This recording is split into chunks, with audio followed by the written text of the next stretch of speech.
Hello, I'm Dr. Katipally, founder and CEO of the New Me Health Center, San Antonio's premier lifestyle medicine center dedicated to assisting the patients with the prediabetes and diabetes. We are excited to join forces with the San Antonio Preventive Health Conference and the team who are envisioning San Antonio as a blue zone. That something resonates with our mission and what we are trying to do to our community.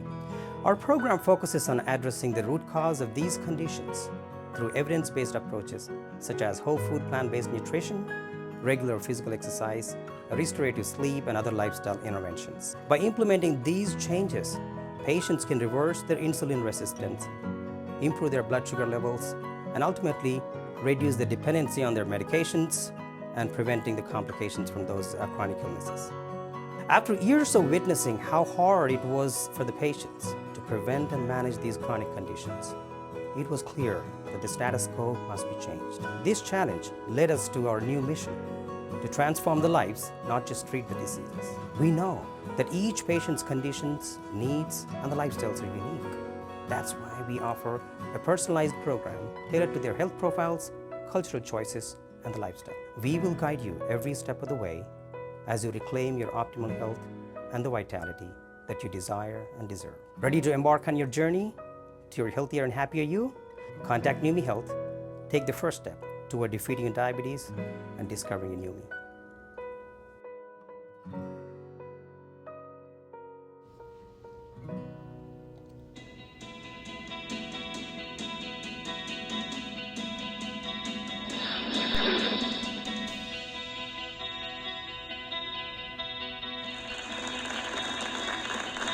Good evening, everyone. Anyone hear me right? Good. Okay. Thank you, Dr. Harvey. I think thanks for setting the stage. I think it's beautiful. Lots of studies, right? It might look like Greek and Latin, but yeah, there is the evidence. There is evidence of how powerful lifestyle medicine can be. And I'm proud, I'm privileged to kind of represent what we do in our clinic to help our patients in our community. Well, as you can look at the title, lifestyle medicine, I call it a paradigm shift to exit the chronic disease pandemic. I know we had the COVID, but there is the most powerful, even actually a monstrous pandemic that we are living day in, day out.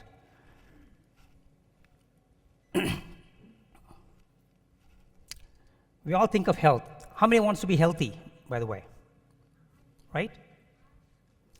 If you look at the word health, we can define health in many different ways. And one way I look at it is healing from within. And that's what our ancestors actually taught us. That's how human life was driven and led for generations. But how often are you taking the responsibility and then your innate power to build that and to sustain that health and stay healthy versus putting our health in someone else's hands? This is an amazing mission. We must be blessed and gifted to own this machine called the human body. It's the most fascinating machine in the world and universe. It's a self-healing machine. Health is natural to our human body, and disease is unnatural.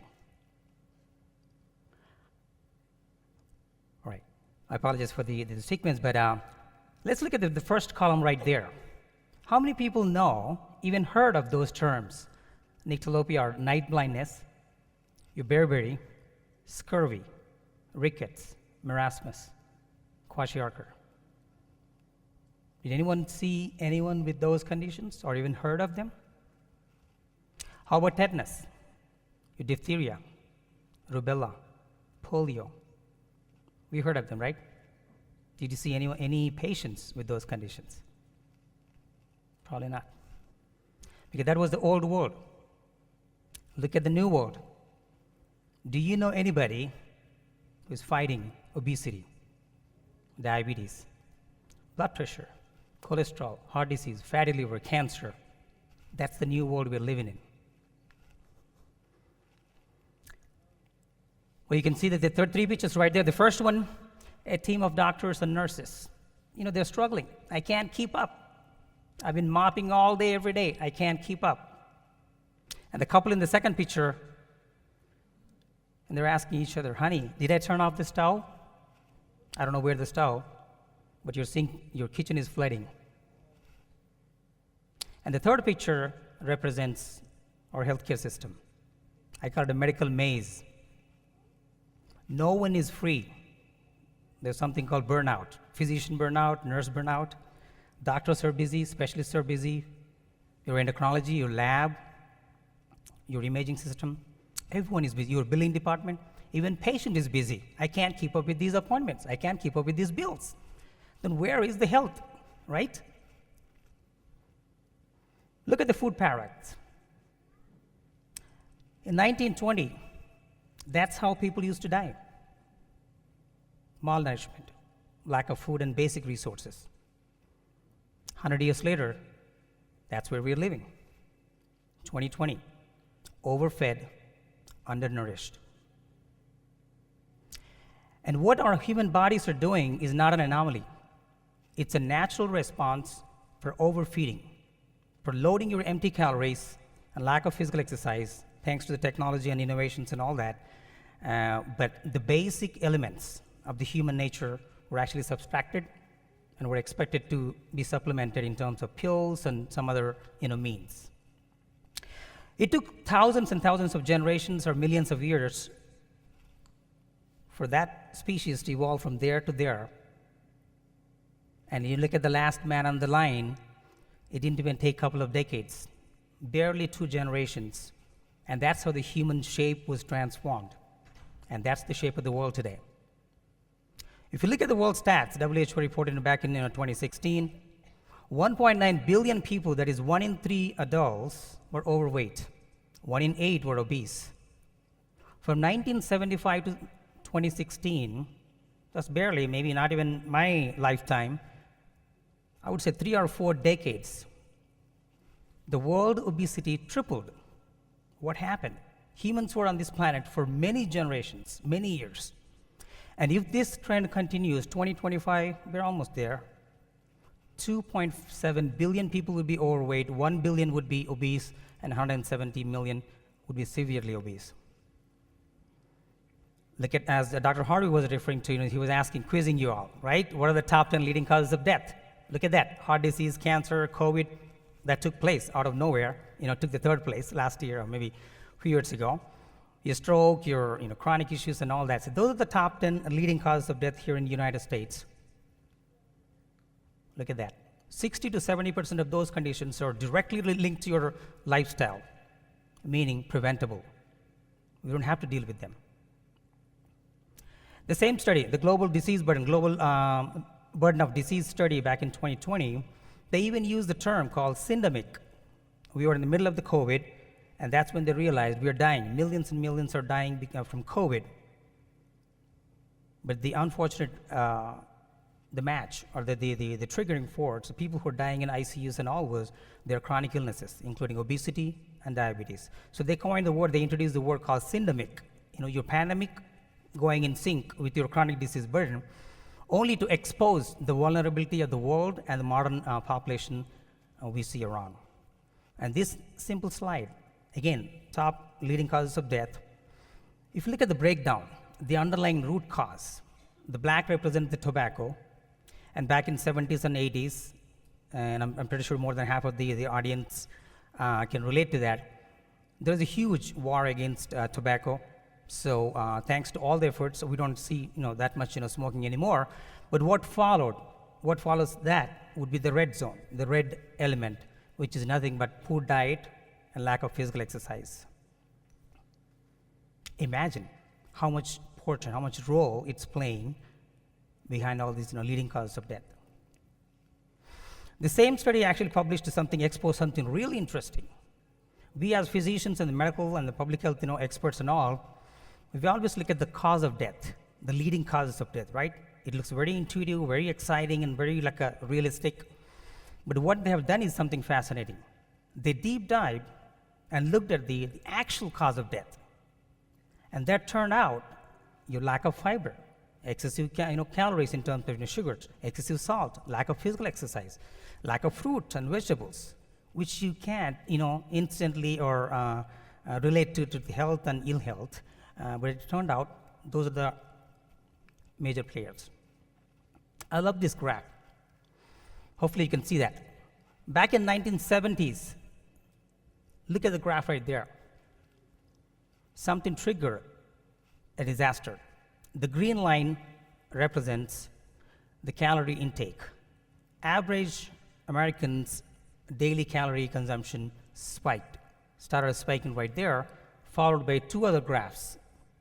The blue line represents the obesity, and the red one represents the diabetes. Not a surprise, a clear match. I love this poster. The CDC actually released a few years ago, the new abnormal. Look at the size of your meal, your sandwich size, your fries, and your drink back in 1950s versus today. That clearly represent the size of the family. What's the burden? How much obesity are we seeing? That's the world stats. And how about United States? From 2000 to 2018, that's about 15 to 20 years' time, you see obesity increased by 50%, and severe obesity doubled. And back in 2008, that's many years ago, even then, the annual cost of obesity was close to $150 billion. And that's why CDC called it obesity is a common, serious, and a costly disease.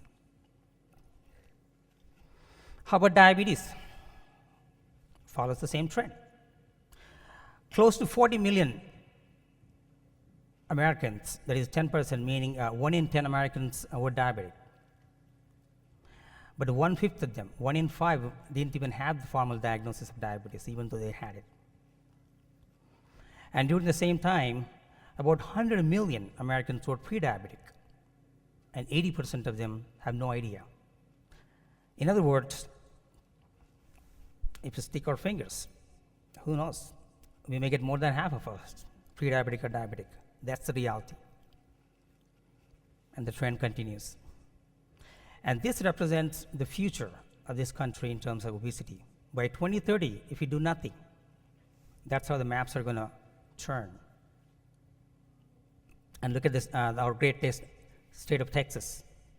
By 2030, it's going to be, extremely obese, and we see the trends clearly. And this is for your diabetes. This is the prediction. This is the projection from 2015 to 2030. If we do nothing, if we don't take any action, either public health-wise or individually, that's what's going to happen. So from 2015 to 2030, they're expecting the diabetes cases to go almost 55 million cases. And by 2030, again, the annual deaths attributed to diabetes would be close to 400,000 deaths. Imagine a COVID in there, right? It's in every household. And the cost, in terms of cost, to manage these patients with diabetes would be close to $600 to $700 billion annually. Again, it's hard to read, but this slide actually puts out all those top leading causes of death. Every single disease, this is the annual budget. 80 to 90% of this close to $4 trillion budget, $4 trillion healthcare expenditure is being spent on chronic preventable and mental health diseases. And every single disease is taking a big toll. 100 to 2 to 3, $400 billion every single year. And still we're not healthy, right? Well, we live in this great state, Texas, and Bexar County and San Antonio. Where are we? We're not different. Still, diabetes, cancer, and heart disease are the leading cause of death. And diabetes is one of the top ones as well. And that's how the Texans are dying. The heart disease mortality, and then the cancer deaths followed by the diabetic death.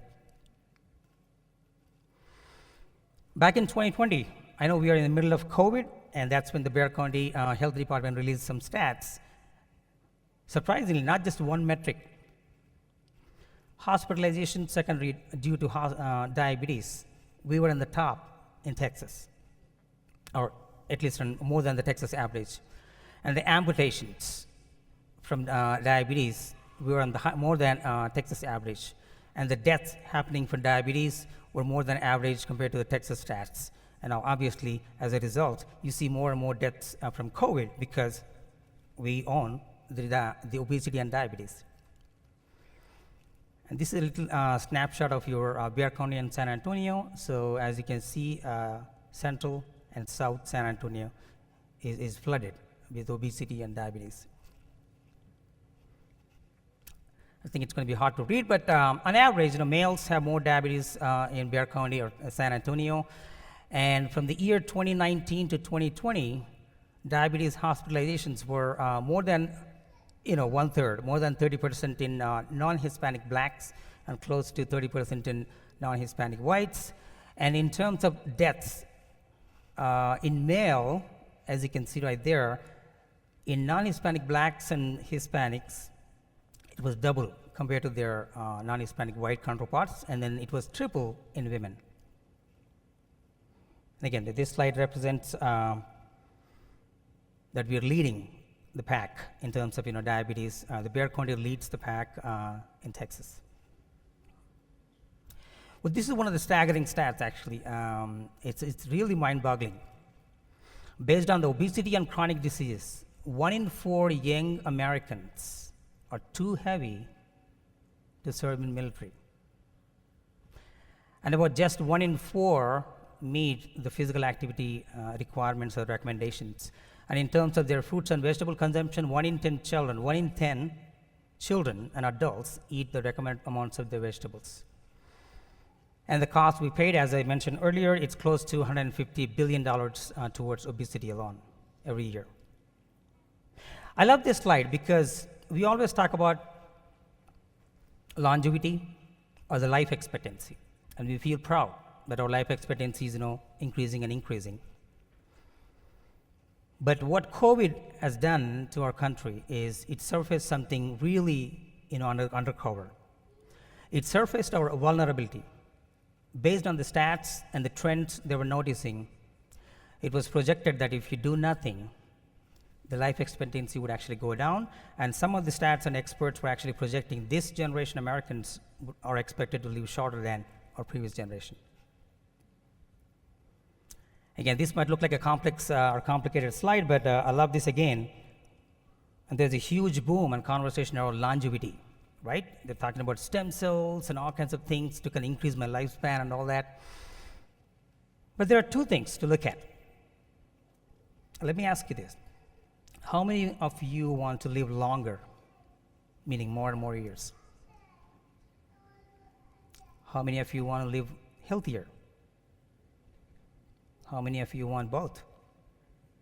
Well, that's what the box, the rectangle, represents, meaning it's called rectangularization of your lifespan. The bottom one, obviously, the x-axis represents the lifespan, how long you're living, whether you're in the wheelchair or an ICU or in dialysis or some other organ transplant or someone caring for you or maybe comatose just in a vegetative state. Just living longer is not enough. That's actually even more scarier, more painful, right? How about living healthier? That should be the goal. And as Dr. Harvey was representing, actually mentioning about the blue zones, that's the reason why we are here today. That's what we notice in blue zones. They live longer and healthier. Maybe one night, they just say goodbye happily. And that's why we see people who are actually living longer than 100 years old still have no health issues. They're completely independent, they're happy, and they're healthier. So the bottom line is we should not just think about what pill can actually keep me alive. Instead of just adding years to your life, we must think about adding life to your years. And again, I'm going to go back to Dr. Harvey. He was actually clearly depicting this factor. In the midst of all this, the crazy stats and the trends that we're seeing, there is a good news. And here it is. We always talk about healthcare. We got to go to the doctor, go to the hospital, and take the medications and whatnot. Even though 99% of our minds, our lives, filled with healthcare, that just represents 10% of the care that can make a difference. And the next comes the genetics. As Dr. Harvey was mentioning, 10 to 20, that's an arbitrary number. So about 10 to 20% of your life or your disease or your health is actually dictated by your genes. And even then, you can actually undo it and you can actually change the way your body actually behaves through epigenetics, as he was emphasizing. So what remains, what's left over is a big piece, big part of pie. 70% of your health is actually directly linked to your lifestyle, which we think is difficult, and we don't even think about or we don't even care about. Again, it sums up Dr. Harvey's point right there. I love Dr. Esselstyn. He's one of our favorite senior role models from Cleveland Clinic. He ran the clinic. He's the first person to launch a program to reverse the heart disease. And that's exactly what he says. Genetics load the gun while the lifestyle pulls the trigger. Meaning it doesn't matter how many bullets are loaded in the gun. If no one pulls, it doesn't do any harm to you. And it's clearly tied to the epigenetics, as he was showing again. I love that cover story as well from Time Magazine. DNA is not your destiny. And again, the next slide actually represents the study done by Dr. Dean Ornish in California. Within a matter of 12 weeks, through diet and these lifestyle changes, exercise and stress management and so forth, within a matter of 12 weeks, more than 500 genes were altered. More than 500 genes were changed the way they're behaving. All the cancer genes were turned off, anti-cancer genes were turned off. You can't do that with any drug, right? There's no computer or the power switch you can do it, but these are real human beings. And these are the patients with the prostate cancer. They were chosen to go through the lifestyle track versus surgery or the chemotherapy. That's one of the fascinating examples of the studies done in epigenetics. In other words, you can change the way your genes are actually behaving. And I go back to what we do, clinics day in, day out. I don't know how many of you are medical professionals here? Any physicians in the office? In the hall? So we talk about guidelines. And of course, patients, we read a lot, guidelines and recommendations, right? Every single guideline or recommendation is, you must try the lifestyle change before you try a pill or a procedure. We don't even give it a second. That's not even on our discussion, right? Why? It has become a lip service. I might just say a word to Mr. Smith or John, right? Hi, you better lose your weight and eat healthy and then do some exercise. But I don't know, doc. I don't know what that means, right? How do you do that?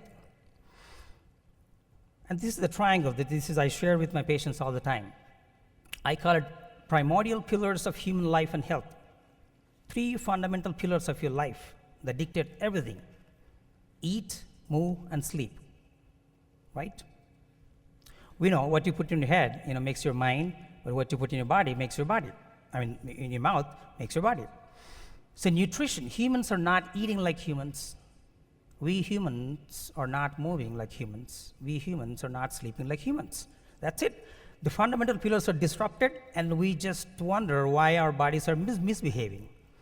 Because we are living in this, global village, meaning 24/7 on call, either for the job or for your social media or something else. And thanks to this technology, keeping us all the time.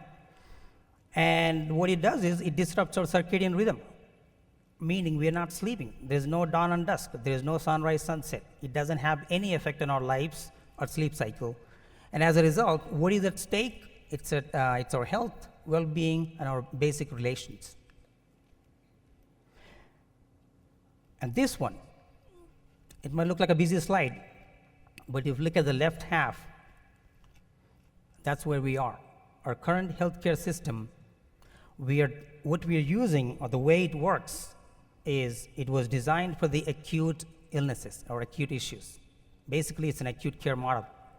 It's the best. If you get a heart attack or a stroke or a trauma, some kind of cancer, you're dying, we have so many technologies and then the drugs to keep you alive. But unfortunately, 80 to 90% of the trouble in the community and the society in our lives is not trauma, is not life-threatening condition right now. As Dr. Harvey was mentioning, don't come to my office. Stay healthy somewhere else, right? Because I'm going to put a stent. That stent may save you today or tonight, but it's just the beginning of a disaster, down the road. In other words, 80 to 90% of the conditions are actually closely, directly linked to our lifestyle. So chronic lifestyle diseases must be handled differently. And that's where the paradigm shift must happen, both in the healthcare and in the community, and we as patients and we as healthcare providers. And that's where the lifestyle medicine comes into place. In other words, it's not a rocket science, it's not a pillar of procedure, it's going back to your fundamentals and trying to use their own lifestyle changes either to prevent, manage, or even potentially reverse your chronic conditions. And who am I to talk about it? Well, I'm one of those physicians, right? I'm proud to serve, work for University Health System for past 15 years. And I had the privilege to lead some of the busiest service lines. We see about 300 to 400 patients a day. That's almost 100,000 visits per year. And that was a huge responsibility and the privilege to manage such a busy service line. But every single day, I would go home with, I saw this guy 3 months ago. I saw him 3 months ago, and he's the one showing up in the ER. If I'm writing the right pill, why is he getting these amputations and dialysis and heart attacks and strokes and all that? Something must be disconnected. And very soon I realized I'm turning myself into one of those patients too, right? Because my weight was increasing, my cholesterol was going up, my blood pressure was going up too. And that's when I had to kind of pause myself and then see something. And then one day, this is my great moment in my clinics actually. In a single day or two, maybe 2 days apart, I had a family. Nobody could sit in the chairs. They couldn't fit in any of the chairs or the equipment, furniture we had. And the other guy comes with this cellulitis. This is the 4th time. I know I can write a prescription, send you to the hospital for IV antibiotics, but I know as long as you sit in that wheelchair, you can't move, you don't change something, this is not going to be fixed.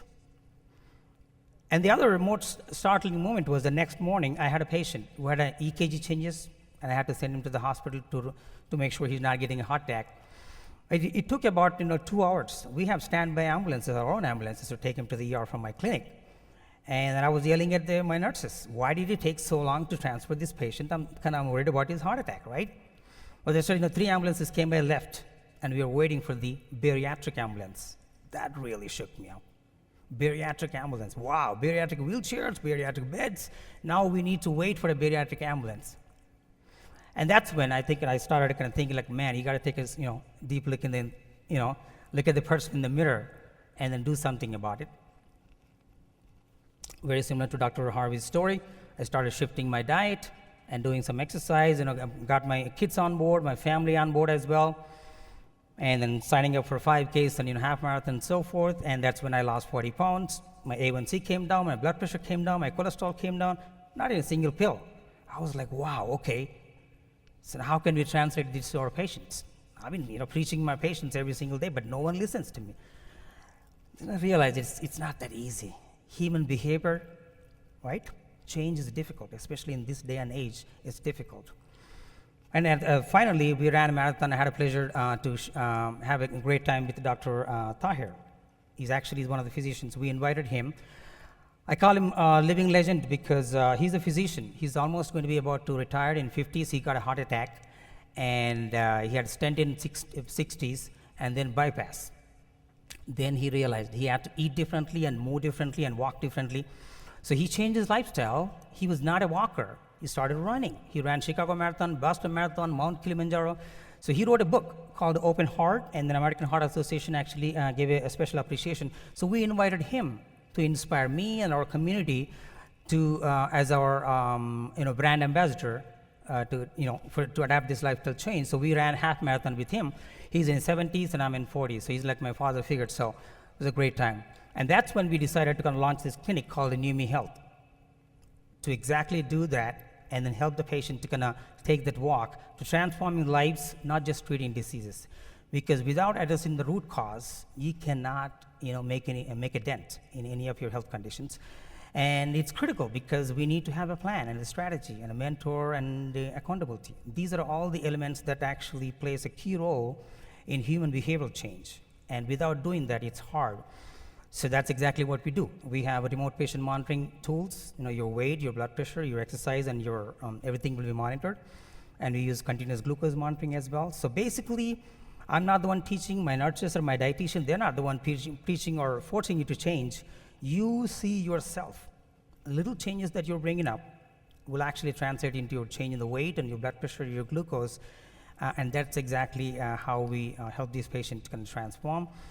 In a matter of weeks to a few months, they drop their A1Cs, they drop their sugar levels. That's when we say, John, you don't need these 20 pills anymore. 2 are enough, 1 is enough. You don't need 120 units of insulin, maybe 50 units are enough. So it depends, where you are on the disease spectrum and how engaged you are. But I'm proud of our patients. Every single patient actually deeply engaged and then see the results that they're looking forward to. Before I conclude, let me share some food for thought. A couple of my favorite quotes. The first one, here it is. One of the ancient Ayurvedic proverbs said, when diet is wrong, medicine is of no use. But when diet is correct, medicine is of no need. This is Michael Pollan. If you don't know him, he's one of the very highly respected medical journalists and writers. In his book, In Defense of Food, he actually summarizes, actually boiled down the essence of what to eat and how to eat in just 3 words. He says, eat food, not too much, mostly plants. Eat food, not too much, mostly plants. Because almost 90% of the food that we find in our marketplace today is not safe for human consumption. It's the disease-promoting food that you see on the shelves today. And he says not too much. Eat food, real food, not too much, meaning listen to your bodies. When you feel full, stop eating and eat mostly plants. And finally, this man, Thomas Edison. Over 100 years ago, he said something very simple. His simple message lost in time. And what Edison said was, the doctor of the future will give little medicine. The doctor of the future will give little medicine, but interest his patients in the care of human frame, diet, and in the cause and prevention of disease. That's why we believe lifestyle medicine is the way forward for both the disease prevention and reversal. And I firmly believe that lifestyle medicine is the inevitable antidote to the chronic disease pandemic that the whole world is witnessing today. And finally, feel free to share this QR code, scan this barcode, or share this website, newmehealth.us. You can reach us out through that website, and feel free to share it with your friends and family. You can schedule an appointment or a free consultation to assess where your diabetes or prediabetes or any other lifestyle diseases that you're fighting today, and make a consultation to see if you can take advantage of our program. Thank you. And then finally, I'm going to close with this slide. While we are trying to help the patients, one patient at a time, I'm proud of the team, coming from here, Dr. Ocheri and the wonderful team. They're actually embarking on this grand vision, envisioning San Antonio as a blue zone. It's a huge, daunting vision, but together, we can do it. Thank you. All right. Thank you, sir.